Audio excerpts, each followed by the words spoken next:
I'm afraid I'm one of those speakers you hope you're not going to meet at that. First, I don't have a mobile, so I'm on the safe side. Secondly, political theorist who is going to talk about the crisis of democracy is probably not the most exciting topic you can think about. And plus, I'm not going to give you any answers. I'm much more trying to add to some of the questions we're talking about. And one of the things that I want to question is this very popular hope these days that transparency and openness can restore the trust in democratic institutions. There is one more reason for you to be suspicious about me. You people, the Church of Tet, are a very optimistic community. Basically, you believe in complexity, but not in ambiguity. As you have been told, I'm Bulgarian.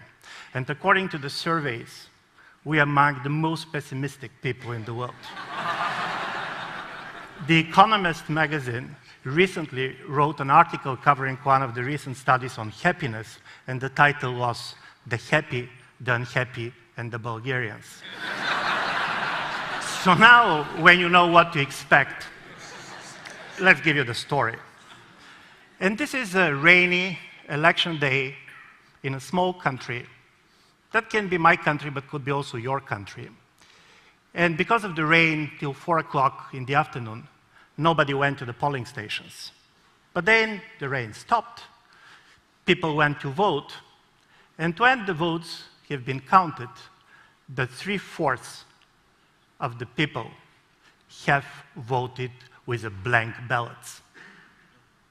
The government and the opposition, they have been simply paralyzed. Because you know what to do about the protest, you know whom to arrest, whom to negotiate with. But what to do about people who are voting with a blank ballots? So the government decided to have the elections once again. And this time, even a greater number, 83% of the people voted with a blank ballots. Basically, they went to the ballot boxes to tell that they have nobody to vote for. This is the opening of a beautiful novel by José Saramago called Seeing. But in my view, it very well captures part of the problem that we have with democracy in Europe these days. On one level, nobody is questioning that democracy is the best form of government. Democracy is the only game in town. The problem is that many people start to believe that it is not a game worth playing.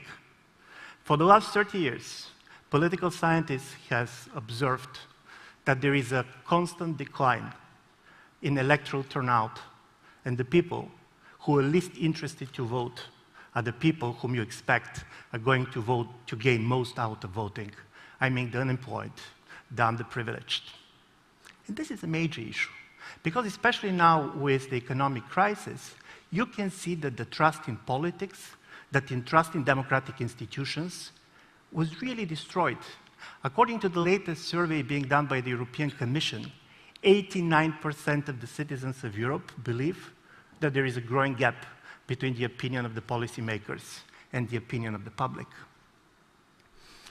Only 18% of the Italians and 15% of Greeks believe that their vote matters. But basically, people start to understand that they can change governments, but they cannot change policies. And the question which I want to ask is the following: how it happened that we are living in a societies which are much freer than ever before?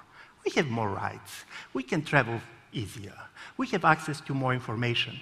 At the same time, the trust in our democratic institutions basically has collapsed. So basically, I want to ask, what went right and what went wrong in these 50 years when we talk about democracy? And I'll start with what went right. And the first thing that went right was, of course, these 5 revolutions which, in my view, very much changed the way we're living and deepened our democratic experience. And the first was the cultural and social revolution of the 1968 and 1970s, which put the individual at the center of politics. It was the human rights movement. Basically, this was also a major outbreak, a culture of dissent, a culture of basically non-conformism, which was not known before. So I do believe that even things like that are very much the children of '68, nevertheless that most of us have been even not born there. But after that, you have the market revolution of the 1980s. And nevertheless, that many people on the left tries to hate it. The truth is that it was very much the market revolution that sent the message the government does not know better, and you have a much more choice-driven societies. And of course, you have the 1989, the end of communism, the end of the Cold War, and it was the birth of the global world. And you have the internet. And this is not the audience to which I'm going to preach to what extent the internet empowered people. It has changed the way we are communicating. And basically, we are viewing politics. The very idea of political community totally has changed.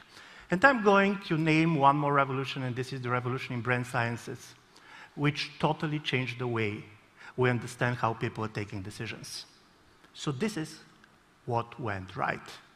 But if we're going to see what went wrong, we're going to end up with the same 5 revolutions.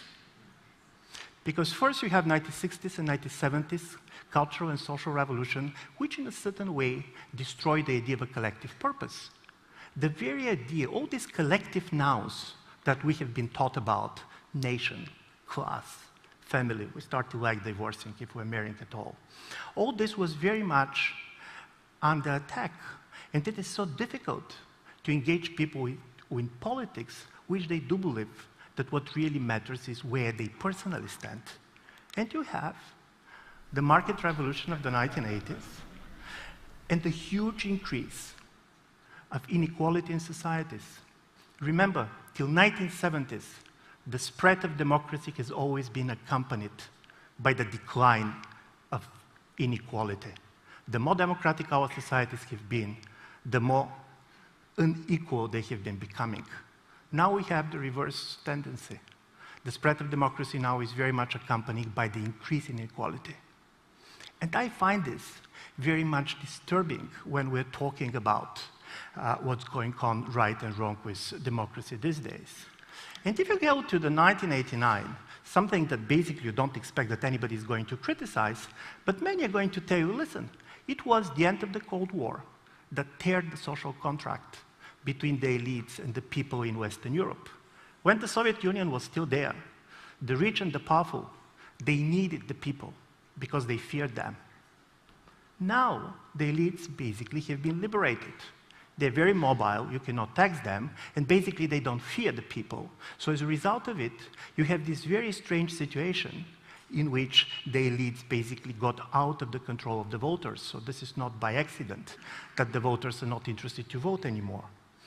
And when we talk about the internet, yes, it's true, internet connected all of us, but we all also know that internet created these echo chambers and political ghettos in which for all your life you can stay with the political community you belong to. And it's becoming more and more difficult to understand the people who are not like you. I know that many people here are splendidly speaking about the digital world and the possibility for cooperation. But you have seen what the digital world have done to the American politics these days? This is also part of the result of the internet revolution. This is the other side of the things that we like. And when you go to the brain sciences, what political consultants learned from the brain scientists is, don't talk to me about ideas anymore. Don't talk to me about policy program. What really matters is basically to manipulate the emotions of the people. And you have this very strongly to the extent that even if you see, when we talk about revolutions these days, these revolutions are not named anymore around ideologies or ideas. Before, revolutions used to have ideological names. They could be communist, they could be liberal, they could be fascist or Islamic. Now the revolutions are called under the media which is most used. You have Facebook revolutions, Twitter's revolutions. The content doesn't matter anymore. The problem is the media. I'm saying this because one of my major points is what went right is also what went wrong. And when we're now trying to see how we can change the situation, when basically we're trying to see what can be done about democracy, we should keep this ambiguity in mind. Because probably some of the things that we love most are going to be also the things that can hurt us most. These days it's very kind of popular to believe that this push for transparency, this kind of a combination between active citizens, new technologies, and much more transparency-friendly legislation can restore trust in politics. You believe that when you have these new technologies and people who are ready to use this, it can make much more difficult for the governments to lie. It's going to be more difficult for them to steal, and probably it's even going to be more difficult for them to kill. This is probably true. But I do believe that we should be also very clear that now when we put the transparency at the center of politics, where the message is, it is the transparency stupid. Transparency is not about restoring trust in institutions. Transparency is a politics as management of mistrust. We're assuming that our societies are going to be based on mistrust. And by the way, mistrust was always very important for democracy. This is why you have check and balances. This is why basically you have all this creative mistrust between the representatives and those whom they represent. But when politics is only management of mistrust, then, and I'm very glad that 1984 has been mentioned, now we're going to have 1984 in reverse. It's not going to be the big brother watching you. It's going to be we being the big brother watching the political class. But is this the idea of a free society? For example, can you imagine that a decent, civic, talented people is going to run for office if they really do believe that politics is also about managing mistrust? Are you not afraid that with all these technologies that are going to track down any statement the politicians are going to make on certain issues, are you not afraid that it's going to be a very strong signal to politicians to repeat their positions, even the very wrong positions, because consistency is going to be more important than common sense? And the Americans who are in the room, are you not afraid that your presidents are going to govern on the basis of what they said on the primary elections? I find this extremely important because democracy is about people changing their views based on the rational arguments and discussions. And we can lose this with the very noble idea to keep people accountable for showing the people that we're not going to tolerate politicians, their opportunism in politics. So for me, this is extremely important, and I do believe that when we're discussing politics these days, probably it makes sense to look also about this type of a story. And also don't forget, any unveiling is also veiling. Nevertheless, how transparent our governments want to be, they're going to be selectively transparent. In a small country, that could be my country, but could be also your country, they took a decision, and it's a real case story, that all of the governmental discussions of the Council of Ministers are going to be published on the internet 24 hours after the council discussions took place. And the public was extremely euphoric. So I had the opportunity to talk to the Prime Minister why he took this decision. And he said, listen, this is the best way to keep the mouths of my ministers closed. Because it's going to be very difficult for them to dissent, knowing that 24 hours after, this is going to be on the public space. And this is, in a certain way, going to be a political crisis. So when we talk about transparency, when we talk about openness, I really do believe that we should keep in mind is that what went right is what went wrong. And this is Goethe, who is neither Bulgarian, no political scientist. Some centuries ago, he said, there is a big shadow where there is much light. Thank you very much.